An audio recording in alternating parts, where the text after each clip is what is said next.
انسان کے پاس ساری چیزیں صحیح ہونی چاہیے. ابھی امام جواد کے ایک اور قول کیا کہتے ہیں؟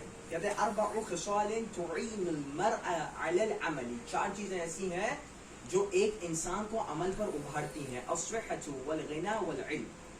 صحت ہونی چاہیے. غنا ہمارے وہ والے غنی نہیں، غنی یعنی وہ جو غیر محتاج ہو، کسی کا محتاج نہ ہو، چاہے فقیر ہو، عدم محتاجی ہو، ایسے شخص کو غنی کہا جاتا ہے. توجہ ہے. تیسری چیز کیا ہے؟ علم. چوتھی چیز کیا ہے؟ التوفیق. عمل ہی اس وقت قرار پائے گا جب انسان کے پاس توفیق ہوگی، خداوند متعال کی مدد ہوگی.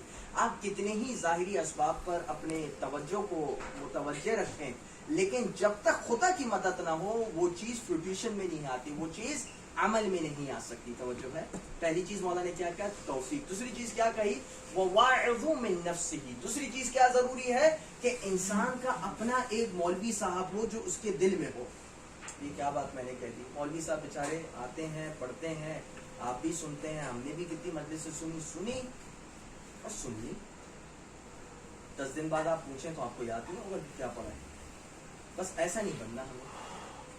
مطلب معذرت کے ساتھ میں خود ایسا ہوں، لیکن میں خود اپنی اصلاح چاہ رہا ہوں. ایسا نہ بنے. کم سے کم گھر جاؤں تو جو نکات ذہن میں رہیں لکھ لیں. کہا جاتا ہے کہ قید العلم بالکتابہ. علم کو قید کرنا ہو، علم کو اپنے پاس محفوظ رکھنا ہو کتابت کے ذریعے کا. تو ایک مولوی صاحب آپ کے اندر بھی ہونے چاہیے. ایک واعظ. لفظ واعظ میں نے اس وجہ سے نکاح. ہماری اردو شعر و شاعری میں شراب سب سے اچھا لفظ ہے، واعظ سب سے برا لفظ ہے. سمجھ جس نے بھی اردو شاعری پڑھی ہو. واعظ میر تقی میر بھی واعظ کے پیچھے پڑھے، مرزا غالب بھی واعظ کے پیچھے پڑھے، ہر کوئی واعظ کے پیچھے پڑا ہوا ہے. لیکن مولا کہہ رہے ہیں بھائی ایک واعظ ہونا ضروری ہے اندر. میر تقی میر جو بھی کہے، مرزا غالب جو بھی کہے، ایک واعظ آپ کے اندر کا ہو جو آپ کی اصلاح کرے، جس کو نفس لوامہ کہا جاتا ہے، جس کی قسم خدا نے کھائی. لا اقسم بیوم القیامہ ولا اقسم بالنفس اللوامہ. نفس لوامہ کی قسم کھائیے خداوند متعال، یعنی جو انسان کو بار بار عمل پر ابھارتا ہو. اور آخری چیز کیا کہی؟ وقبول ممن ینصحہ. ہاں تیسری چیز ضروری کیا ہے؟ کہ جو تمہیں نصیحت کرے اس کی نصیحت کو قبول کر. محمد والے محمد صلی اللہ علیہ وسلم.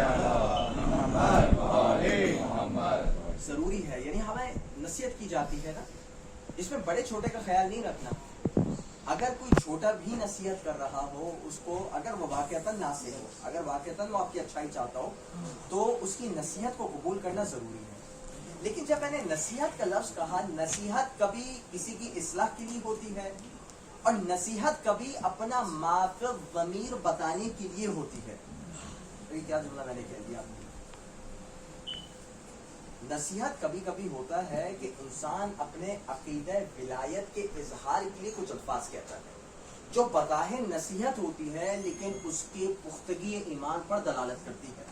اب یہ کیا عقدہ ہے، یہ کیا مشکل بات ہے، یہ کیسے حل کروں آپ کے سامنے. مثال دیتا ہوں. معصوم کو آپ کی نصیحت کی ضرورت ہے؟ مجھے بتائیے. بہت سارے لوگ آئے اور آپ سمجھ گئے ایک صاحب بہت نصیحتیں کرتے تھے.